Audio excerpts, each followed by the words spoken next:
Well, I have a sort of suggestion. And that is this.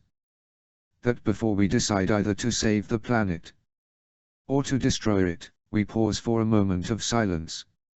I don't mean that kind of grim silence which one observes when somebody says, such and such a famous person has just died.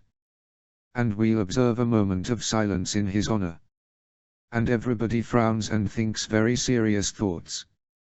That's not silence at all. I mean real silence, in which we stop thinking and experience reality as reality is. Because after all, if I talk all the time, I can't hear what anyone else has to say. And if I think all the time, and by that I mean specifically talking to yourself subvocally inside your skull. If I think all the time, I have nothing to think about except thoughts. And so I'm never in touch with the real world. Now what is the real world? Some people have the theory that the real world is material or physical. I say it's made a kind of a stuff. Other people have the theory that the real world is spiritual or mental. But I want you to point out that both those theories of the world are concepts. They are constructions of words. And the real world is not an idea. It is not words.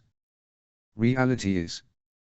You will find therefore that if you get with reality, all sorts of illusions disappear. And I will mention several illusions that have not this kind of existence. Let's begin with some very down-to-earth ones, like money. Money is a very useful method of accounting. It is a measure of wealth in the same way as inches are measures of length, and grams measures of weight. You cannot eat money. You could have a fantastic quantity of dollar bills and stock certificates on a desert island, and they would be useless to you. What you would need would be food, and animals and companions. Money simply represents wealth in rather the same way that the menu represents the dinner. Only we are psychologically perverted in such a way that some of us would rather have money than real wealth. But you know, you cannot drive in 5 cars at once, even though they be Cadillacs. You cannot live simultaneously in 6 houses, or eat 12 roasts of beef at one meal. There is a limit to what one can consume. So that's one of the sort of confusions I'm talking about. Another is that we confuse ourselves as living organisms with our idea of ourselves. That is to say, with the conception of myself, which is called the personality or ego. That is what we have been told we are. And it's an extremely crude and limited conception of oneself, of the actual unique living organism. And we get unhappy because we're thinking of ourselves in this way, because we think, well, gee, I'm gonna die. I once talked to a woman who came to me and said she was afraid of death. And we went into it in a long conversation.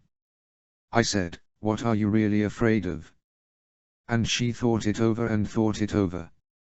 And he said, you know, what I'm gonna be afraid of is what other people are gonna say. They're gonna say, poor old Gert. She couldn't last it through. Because you see, who you think you are is entirely dependent on who people have told you you are. You're not that. Then another thing that bothers us is time. Most people nowadays say, I have no time. Of course you don't. Because you are not aware of the present. You know, the present is represented on your watch by a hairline that is as thin as possible, as is consistent with visibility. And so everybody thinks the present is instead of now. The present is the only real time. There is no past, and there isn't a future. And there never will be. We think ordinarily of the present as an infinitesimal point at which the future changes into the past. And we also do a terrible thing. We imagine ourselves to be results of the past. And we're always passing the buck over our shoulders.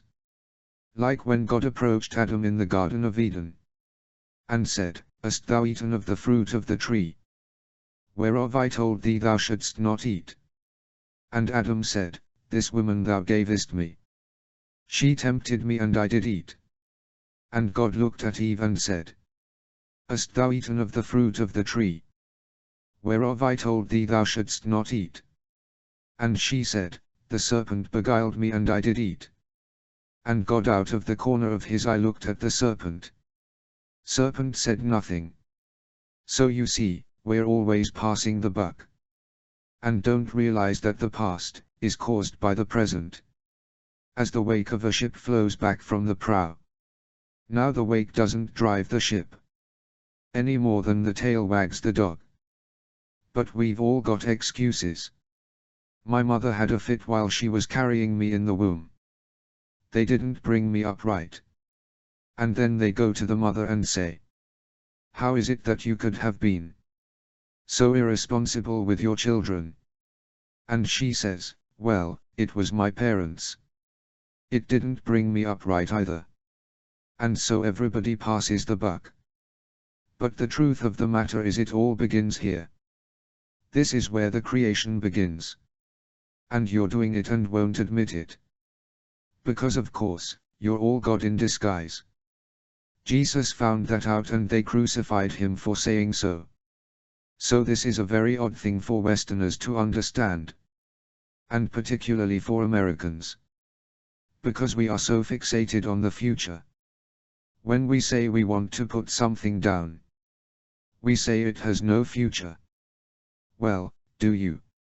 Much better to have a present. Because if you don't, it's useless to make plans. Because when they work out, you won't be there to enjoy them. You'll be thinking of something else. So we realize that we are living out of now. And throwing the past behind us. Quotations: the meaning of life is just to be alive. It is so plain and so obvious and so simple. And yet, everybody rushes around in a free panic as if it were necessary to achieve something beyond themselves. End quotations. Alan Watts. Everybody doesn't need money. But while it is the social consensus that that's what we all need, let's be frank about it. And not say therefore the person whose interest is in higher things, whether it be academic, religious or artistic, "Oh, you don't need money, because your satisfaction is surely in doing your work." The only people who need money are the people who are miserable at their work. Because they are there to make money. Let's drop the hypocrisy. The scholar, the artist, in this context, where everybody has to have money to live, needs money just as much as everybody else, and should be paid accordingly. This applies particularly to the teacher in the schools, or whatever, people who are put down and saying, "Oh, you're a teacher or you're a clergyman. You don't need money because you live on the Spirit." That's rubbish. But we are living under conditions where money, as I have tried to explain, is not understood, where it is not seen for the fiction and the useful fiction, which it is. And so what do? We have income tax, which is the most absurd system of accounting ever conceived. Have you ever figured out what it costs to pay income tax? Not just the tax itself, but the cost of paying it to yourself and to the government. It's colossal. When I raise the question then, why do it at all?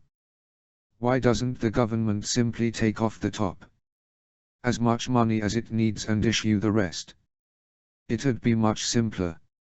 Oh, the silly business that torments everybody would be cancelled. And the Department of Internal Revenue and all its officers, they needn't be frightened of losing their jobs, because they could simply be the officials who work it the other direction. In other words, they could be the dispensers of the money. to everybody to pay them for the amount of work done by machinery on their behalf. I mean, doesn't that make sense? What we've got against this is not, as it were, an intellectual or mathematical block, but a psychological block. And don't see that that is the inner meaning of technology: to save labor. And there, of course, we get into great metaphysical depths. But so far as the business of the matter is concerned, I think what I've said thus far should commend itself to your careful consideration. What would you like to do if money were no object? How would you really enjoy spending your life? Forget the money. Better to have a short life that is full of what you like doing, than a long life spent in a miserable way.